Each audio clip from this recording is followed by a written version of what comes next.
Good morning everyone. I welcome to my channel Speak Easy English Academy. Now we are going to study a very important topic, types of sentence. These chapters are for those students who want to learn types of tenses, learn tenses, present tense, past tense, future tense, and as well as this chapter is for that student who want to speak good English. For speaking good English, you should understand the tense. Now there are types of tense. There are three types of tense: present tense, past tense, future tense. जिन बच्चों को English समझने में समस्या है वो हिंदी में समझे। हमारे पास तीन तरह के टेंस हैं। पहला है प्रेजेंट, पास्ट, फ्यूचर। बच्चों, प्रेजेंट का मतलब अभी का समय है, वर्तमान। प्रेजेंट का मतलब क्या है? वर्तमान। समझे बच्चों? और पास्ट का मतलब होता है बीता हुआ समय, बीता हुआ। ठीक है, बीता हुआ। और फ्यूचर का मतलब है भविष्य। बच्चों, अगर आपको इंग्लिश बोलने में समस्या है तो मैं आपको चैलेंज कर रहा हूं, आप केवल 90 घंटे की हमारी वीडियो देख लीजिए। 90 घंटे, आप 90 घंटे में पढ़ करके इंग्लिश अच्छे से बोल सकते हैं। This is my challenge, personal my challenge. Number 1, हम लोग टाइप्स ऑफ टेंस पढ़ेंगे। आज प्रेजेंट टेंस पढ़ने वाले हैं। क्या पढ़ने वाले हैं? Present tense. प्रेजेंट टेंस के अंदर कितने टाइप्स होते हैं? 1 present indefinite, second present continuous, third present perfect, fourth present perfect continuous. इसको हम अच्छे से पढ़ेंगे, धीरे धीरे करके, वन बाय वन। एक दिन में कुछ नहीं होता, बट 90 घंटे में आप इंग्लिश सीख सकते हो। ये मेरा चैलेंज है। ठीक है, यहाँ जैसे प्रेजेंट के 4 टाइप्स पढ़े हो ना, present indefinite, present continuous, present perfect continuous, उसी तरह पास्ट के भी आपके 4 टाइप्स होते हैं: past indefinite, past continuous, past perfect and past perfect continuous. मैंने पास्ट सबके साथ नहीं जोड़ा, आप समझ लीजिएगा। ठीक है, past indefinite, past continuous, past perfect and past perfect continuous. इसी तरह फ्यूचर के साथ बच्चों, future indefinite, future continuous, future perfect continuous. तो बच्चों इसी तरह ये आपको 12 हिस्से में पढ़ना है, टोटल 12 पार्ट्स में। कितने पार्ट्स में पढ़ना है आपको बच्चों? 12 पार्ट्स में। आप ये सारे नोट कर लीजिए और इसको हम one by one slowly learn करेंगे। ओके स्टूडेंट, तो यहां से हम लोग आगे की ओर बढ़ते हैं। बच्चों, हम पढ़ रहे थे प्रेजेंट इंडेफिनिट टेंस। तो प्रेजेंट का हम लोग आज सबसे पहला चीज पढ़ेंगे प्रेजेंट इंडेफिनिट। हम लोग क्या पढ़ेंगे? Present indefinite. इसके 4 पार्ट्स मैंने बताया है कि 4 पार्ट्स हैं, तो हम लोग उसका पहला पॉइंट पढ़ेंगे प्रेजेंट इंडेफिनिट। इसको पहचान कैसे करते हैं? इन सेंटेंसेस की पहचान होता है वाक्य के अंत में क्या होता है बेटा? ता है, ती है, ते है। क्या होता है डियर्स? ता है, ती है एंड ते है। अभी देखते हैं, हम कुछ सेंटेंस लिखे और उसको पहचानते हैं। राम बाजार जाता है, देखिए आ गया ता है। इसी तरह वह गाना गाती है, ती है आ गया। वे बाजार जाते हैं, ते है आ गया। हम सब गाना गाते हैं, ते है आ गया। तो इनकी पहचान ही होती है इंडेफिनिट की, ता है, ते है, ती है। और बेटा कुछ यूनिवर्सल ट्रूथ होता है। क्या होता है? Universal truth. Just like sun revolves around the earth revolves around the sun, moon revolves around the earth. Universal truth जो सार्वभौमिक सत्य हैं, जो कभी झुठलाए नहीं जा सकते, वो भी प्रेजेंट इंडेफिनिट का हिस्सा होते हैं। These are also part of the present indefinite. यहाँ हम लोग 2 रूल पढ़ेंगे, rule number 1, rule number 2। What is the difference between the rule first and rule second? We will clearly discuss here. Okay, जैसे लिखा है राम बाजार जाता है, तो इस सेंटेंस का ट्रांसलेशन करने के लिए सबसे पहले चाहिए आपको सब्जेक्ट। भाई आपने क्या लिख दिया? राम लिख दिया। अब इसकी वर्ब चाहिए, वर्ब क्या लिख दिया? गोज लिख दिया। फिर उसके बाद बाजार जाने को बोलते हैं गोज, तो गोज लिख दिया। बाजार को बोलते हैं मार्केट, तो हमने मार्केट लिख दिया। Ram goes to market. अभी इसमें एक चीज समझिएगा, राम के साथ क्या लगा है? गोज। मैं आपसे एक क्वेश्चन कर रहा हूं, first to tell me, then I will tell you. कोई भी वर्ब किस फॉर्म में होती है? क्या आप बता सकते हैं? Just tell me in comment box. अब मेरा आंसर सुनिए। कोई भी वर्ब जो होती है वो हमेशा प्लूरल फॉर्म में होती है। यहां देखिए, ये देखिए, जैसे गो है, ये प्लूरल फॉर्म है। किस फॉर्म में बेटा? प्लूरल फॉर्म में है। इसको हम जब गोस लिखते हैं ना, तो ये सिंगुलर फॉर्म में जाती है। किस फॉर्म में जाती है? सिंगुलर फॉर्म में। Very good. तो ये यहां लिखा राम, राम हमारा सिंगुलर है। और ये क्या है, गोज, क्योंकि ये प्लूरल में थी और हमने इसको किस में कन्वर्ट कर दिया, सिंगुलर में। तो ये Ram goes to market, Ram के साथ क्या लगेगा बेटा, गोज लगेगा, क्योंकि राम हमारा सिंगुलर है। ठीक है, समझ में आ गया, राम गोज टू मार्केट। अब उसी की तरह यहाँ लिखा है वह गाना गाती है, तो लिख दिया सी, वह के लिए गाना गाती है, तो गाती है तो सिंग हो जाएगा और गाना का सॉन्ग हो जाएगा। फिर यहाँ देखिए सी के साथ हमने सिंग्स इस्तेमाल किया, क्या इस्तेमाल किया है, सिंग्स, क्योंकि सिंग जो वह शब्द है वो हमारा सिंगुलर में आता है, तो शी हमने लिख दिया और वर्ब के साथ क्या लगा दिया, सिंग, शी सिंग्स अ सॉन्ग। अब इधर रूल नंबर 2 में देखते हैं, ये वे बाजार जाते हैं, तो वे प्लूरल में रखा गया है, वे को किस में रखा गया है, प्लूरल में रखा गया है। तो वे का होता है इंग्लिश दे, और जाते की गो होती है और बाजार की मार्केट होती है, तो लिख दिया हमने दे गो टू मार्केट। यहाँ पे हमने गोज लिखा था और यहाँ पे हमने सिर्फ गो लिखा है, क्योंकि दे हमारा किस ग्रुप में आ गया, प्लूरल ग्रुप में आ गया, इसीलिए हमने लिखा है इसको दे गो टू मार्केट। और फिर देखिए यहाँ पे लिखा है हम सब गाना गाते हैं, हम की इंग्लिश होती है वी, और गाना गाते हैं कि सिंग, गाना की सॉन्ग, तो वी सिंग आ सॉन्ग। हमने सिंग्स नहीं लिखा है, फिर से देख लीजिए, मैंने यहाँ एस नहीं लगाया है, यहाँ पे एस लगा है, पर मैंने यहाँ पे एस नहीं लगाया, क्यों नहीं लगाया है, क्योंकि ये वी हमारा प्लूरल में आता है, इसलिए हमने लिखा वी सिंग आ सॉन्ग। समझ में आया? अभी आपके दिमाग में आ रहा होगा ये सिंगुलर और प्लूरल क्या है, तो आप समझिए ही शी इट सिंगुलर में आते हैं, आई वी यू दे प्लूरल में आते हैं। जब आप ही के साथ कोई भी चीज इस्तेमाल करोगे तो गो नहीं इस्तेमाल करोगे, ही के साथ क्या इस्तेमाल करोगे, गोज, प्लेज, ये सब इस्तेमाल करोगे बेटा, क्या इस्तेमाल करोगे, प्लेज, ठीक है, और क्या इस्तेमाल करोगे, सिंग्स, ये सब इस्तेमाल करोगे। बट आप इनको देखो, आई के साथ क्या इस्तेमाल करोगे, गो इस्तेमाल करोगे, वी के साथ क्या इस्तेमाल करोगे, गो, यू के साथ गो, दे के साथ गो। अब यहाँ दूसरी बार क्या इस्तेमाल कर सकते हैं, जैसे प्ले इस्तेमाल करेंगे, प्लेस कभी नहीं करेंगे, प्लेस अगर लिख लिया ना तो गलत हो जाएगा, वी के साथ प्ले होगा, यू के साथ प्ले, दे के साथ प्ले। तो इन सब चीजों का आपको बड़ी ध्यान देना है और ट्रांसलेशन करते वक्त, अभी मैं आपको ट्रांसलेशन कराऊंगा और आप हमको बताइएगा और हम लोग इस चीज को ध्यान से देखेंगे। आपको अगर कोई भी समस्या हो तो आप मुझे कमेंट बॉक्स में बता सकते हैं, ठीक है, मैं नेक्स्ट वीडियो में उसको क्लियर कर दूंगा। समझ गए बच्चों? तो ये हमारा रहा प्रेजेंट इंडेफिनिट, इसको हम बढ़िया से इसका ट्रांसलेशन करके इसको चेक करते हैं। So guys we are going to study simple present indefinite. मैंने प्रेजेंट टेंस के 4 टाइप्स बताते हैं, indefinite, continuous, perfect, perfect continuous.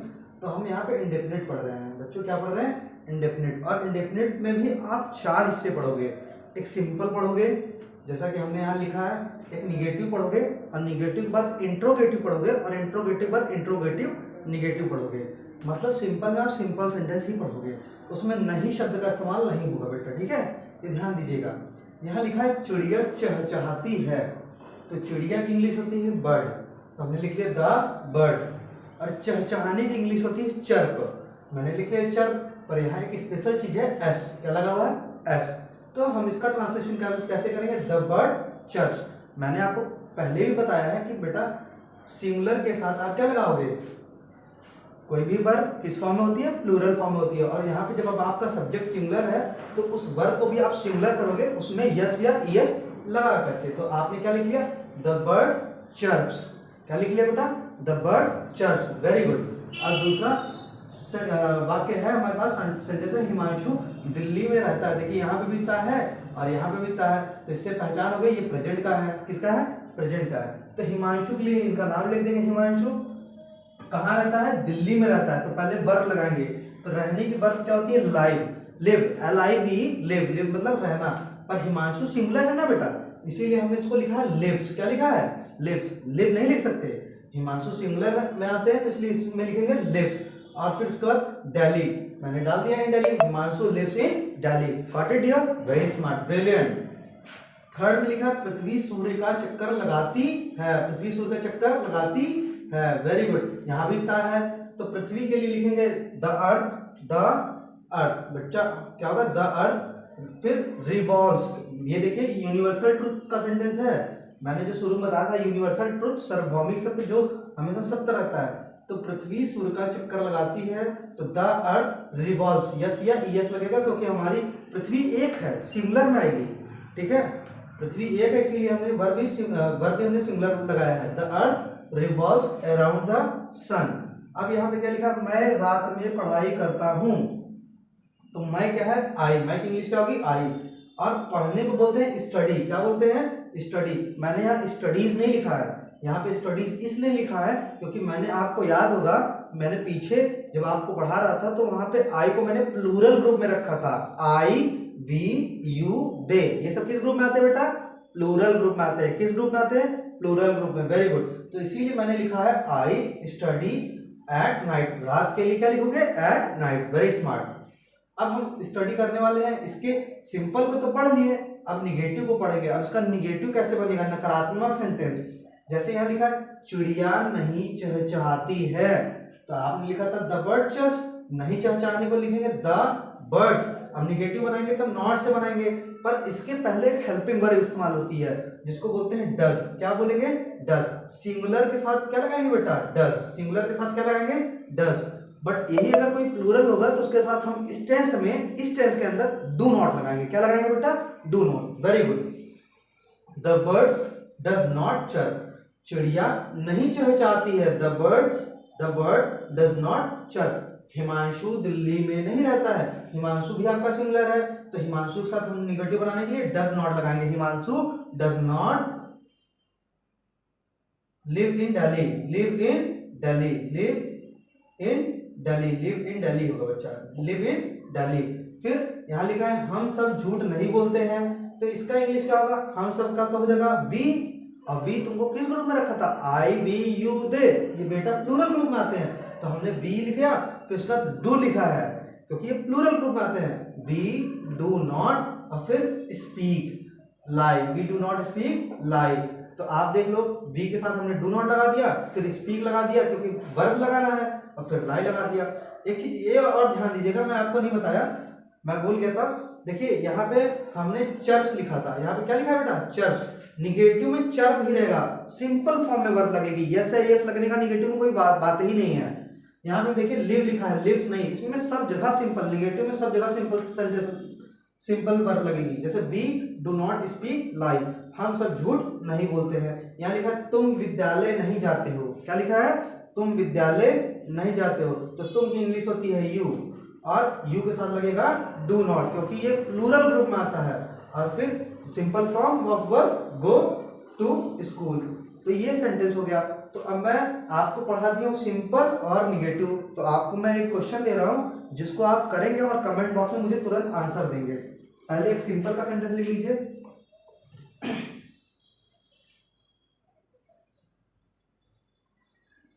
वह गिटार बजाती है,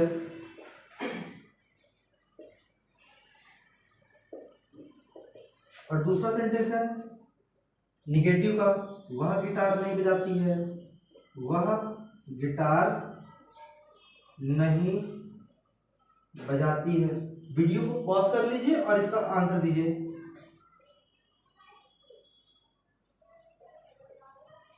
अब देखिए इसका आंसर ध्यान सुनिएगा, वह यहां से पता चल रहा है लड़की है, बजाती से वर्ग से पता चल रहा है, तो वह के लिए आप लगाओगे शी, और गिटार के लिए तो गिटार ही होगा, पर पहले वर्ब का इस्तेमाल करेंगे तो बजाने को क्या कहते हैं इंग्लिश में, यहाँ पे हम लोग बजाने के लिए प्लेज वर्ड का इस्तेमाल करेंगे। क्या यूज करेंगे, प्लेज। सी के साथ प्ले नहीं लगेगा, प्लेज लगेगा क्योंकि ये किसमें है बेटा, ये सिंगुलर में आता है, शी, मैंने बताया था ही शी इट सिंगुलर में आता है, तो शी प्लेज अ गिटार। और अगर उसका निगेटिव बनाना है तो शी, और सी के साथ क्या लगेगा, हमेशा मैंने बताया था सिंगुलर के साथ डज नॉट लगता है, तो she does not play guitar. Got it बेटा, वेरी गुड। जैसा कि अभी हम लोगों ने दो चीजें पढ़ ली हैं, कौन कौन सी बच्चा, सिंपल सेंटेंस और निगेटिव सेंटेंस। अब हम नए पड़ाव पे आते हैं, अभी हम पढ़ेंगे इंट्रोगेटिव सेंटेंस। कौन सा सेंटेंस पढ़ेंगे बच्चा, इंट्रोगेटिव सेंटेंस, बहुत अच्छे। और इंट्रोगेटिव के बाद ये तीसरे नंबर का है, अब हम इसका चौथा पढ़ेंगे इंट्रोगेटिव निगेटिव। जैसे कि आपको पता ही होगा इंट्रोगेटिव मतलब प्रश्नवाचक वाक्य, प्रश्नवाचक वाक्य मतलब क्वेश्चन वर्ड वाले, जैसे जो वेयर से स्टार्ट होते हैं, जो वर्ड से स्टार्ट होते हैं, या जिनके सेंटेंस के अंत में क्वेश्चन मार्क लगा होता है, उसको बोलते हैं इंट्रोगेटिव सेंटेंस। यहाँ पे पहला सेंटेंस लिखा है तुम कहाँ रहते हो, तो तुम का तो यू होता है, आप लोगों को पता है, कहाँ का वेयर। तो इसलिए देखिए यहाँ पे इंट्रोगेटिव दो तरीके के होते हैं, एक का जवाब आप यस और नो में दोगे, किस में दोगे, यस या नो में। क्या तुम स्कूल जाते हो, आप बोलोगे यस या नो। क्या तुम बाजार जाते हो, आप बोलोगे यस या नो। बट अगर हम आपसे पूछ लें तुम्हारा क्या नाम है, तो यहाँ पे क्या शब्द बीच में आया है और इसका जवाब आप अपना एक सेंटेंस में खत्म करोगे। तो ये फर्क होता है, इंट्रोगेटिव में दो तरह के होते हैं, एक जो आप क्या पहले शुरू करते हो और एक क्या बीच में आता है। तो इन दोनों का ट्रांसलेशन अलग तरीके से होता है, ये बात का ध्यान रखिएगा बेटा, अगर आप नहीं रखेंगे तो आप गलती कर देंगे। तो यहाँ पूछा है तुम कहाँ रहते हो, जब कहाँ और क्या बीच में आते हैं तो हम इंट्रोगेटिव वर्ड जो क्वेश्चन वर्ड होते हैं उनको पहले लेते हैं। तो यहाँ पे कहाँ बीच में आया है, इसलिए हम लोग क्या करेंगे बेटा, इसको पहले लेंगे। तो लिख लिए कहाँ की इंग्लिश वेयर, कहाँ की इंग्लिश क्या लिख लिए वेयर, और तुम की होती है यू, पर यहाँ हेल्पिंग वर्ब लगना जरूरी है, इसलिए यू के साथ हम लगाएंगे डू। हमने पहले भी डिस्कस किया है, क्योंकि डू इसलिए लगाएंगे कि यू किस कैटेगरी में रखे थे हमने, प्लूरल। Very smart. तो वेयर डू यू लिव, इन सब चीजों का ध्यान रखेगा। फिर वह क्या खाता है, फिर क्या शब्द बीच में आ गया, तो क्या की इंग्लिश होती है व्हाट, और वह को हमने कैटेगरी में रखा था सिमिलर, व्हाट के साथ लगा देंगे डज, व्हाट के साथ लगा देंगे डज, और वह के लिए यूज करेंगे ही, और खाता के लिए ईट, वर्ब होगी ना, what does he eat. Very smart. अभी देखो बच्चा क्या लिखा है, सीमा क्या करती है, तो सीमा सब्जेक्ट हो गया, पर यहाँ पे पूछा है क्या करती, बीच में आ गया तो हमने लिख दिया what does Seema do.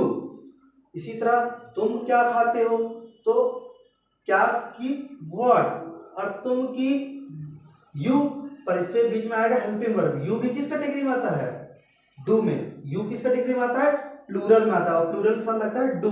Seema singular में आती है इसलिए हमने लगा दिया था डज, और प्लूरल यू में आता है इसलिए हमने लगा दिया डू। तो what do you eat, question mark. याद रखिएगा इंट्रोगेटिव में आपको क्वेश्चन मार्क लगाना जरूरी है, नहीं तो आपका क्वेश्चन गलत हो जाएगा। अब ये दो अलग है, इनसे अलग है, क्योंकि इसमें आपको जवाब देना है यस और नो में। क्या तुम बाजार जाते हो, आप बोलोगे यस या नहीं, ठीक है। तो इनका सेंटेंस बनाने के लिए ये हम लोग सब्जेक्ट देखेंगे। सब्जेक्ट क्या है, तुम, मतलब यू, यू आता है प्लूरल की कैटेगरी में। यू किस कैटेगरी में आता है, प्लूरल की कैटेगरी में। तो यू जो है, यू के पहले लगा दिया do, helping verb. Do you go to market, do फिर हम लगाए यू, फिर हेल्पिंग वर्ब गो होगी टू मार्केट। अब देखो यहाँ तुम प्लूरल कैटेगरी में था, और यहाँ पे वह आ गया, वह सिंगुलर कैटेगरी में होता है, इसलिए हमने इस्तेमाल किया डज। फिर वह के लिए she, does she go to temple. समझ गए बच्चा, वेरी गुड। अब हम यहाँ पढ़ेंगे इंट्रोगेटिव निगेटिव। आप बहुत सारे क्वेश्चन ऐसे बना सकते हैं और उसका ट्रांसलेशन करिए। जो भी समस्या हो आपको, आप हमारे कमेंट बॉक्स में भेजिए और हम उसका समाधान करेंगे। ये है इंट्रोगेटिव निगेटिव सेंटेंस। इंट्रोगेटिव शब्द में हमने निगेटिव जोड़ दिया, जैसे वह क्यों नहीं खाती है, तो इसका देखिए इसमें भी दो तरीके के हैं, एक बार क्यों बीच में आएगा, एक बार क्यों शुरू में आएगा, तो वही तरह होगा। तो भाई यहाँ क्यों लिखा है, तो क्यों को बोलते हैं वाई, क्यों को क्या बोलते हैं वाई। और नहीं के लिए तो हम इसके ऊपर डिपेंडेंट है, वह के ऊपर, सब्जेक्ट के ऊपर। नहीं के लिए किसके ऊपर डिपेंडेंट है, सब्जेक्ट के ऊपर। और यहाँ पता चल रहा है खाती, तो इसका मतलब लड़की, खाती का मतलब लड़की, तो वाई भाई शी के पहले हम लगाएंगे डजंट। डज नॉट का शॉर्ट फॉर्म क्या होता है, डजंट। देखिए हमने शॉर्ट फॉर्म में लिख के रखा है, आप कंफ्यूज मत होइएगा। ये डज नॉट डजंट होगा, डू नॉट डोंट होगा, शैल नॉट शैंट होगा, विल नॉट वांट होगा, कैन नॉट कांट होगा। इसी तरह बहुत सारे शॉर्ट फॉर्म होते हैं, तो शॉर्ट फॉर्म का यूज क्या है, व्हाई डजंट शी ईट, वह क्यों नहीं खाती है, सीमा क्यों नहीं बोलती है, व्हाई डजंट सीमा स्पीक, सीमा के साथ डजंट लगाएंगे। अगर यही मान लीजिए यहाँ पे होता वह तुम क्यों नहीं बोलते हो, तो तुम के लिए लगाते why don't you speak, why don't you speak हो जाता, क्योंकि वहां पे आपका प्लूरल आ जाता ना, यहाँ पे सिंगुलर है। राम विद्यालय क्यों नहीं जाता? Why doesn't Ram go to school? Why doesn't Ram go to school? बच्चा यहाँ पे देखिए ये इन तीनों से अलग है, ये इन तीनों से क्या है, ये चौथा वाला जो है अलग है। यहाँ पे लिखा है क्या मैं स्कूल नहीं जाता, इसका भी यस नो में आंसरिंग होगा, तो इसलिए लिखा है do I not go to school. हमने यहाँ पे डू से पहले बनाया, यहाँ पे क्वेश्चन वर्ड नहीं लगाया है। और आपको समझ में आया? अच्छी बात है। और इससे रिलेटेड बहुत सारे क्वेश्चन आप फ्रेम कर सकते हो और इससे बना सकते हो, आंसरिंग कर सकते हो। ठीक है बेटा, तो मैं यही सोचता हूँ कि आपको प्रेजेंट इंडेफिनिट अच्छे समझ में आ गया। मैं आपको नेक्स्ट वीडियो में प्रेजेंट कॉन्टिन्यूअस एक्सप्लेन करूंगा। ठीक है, थैंक यू एवरीवन।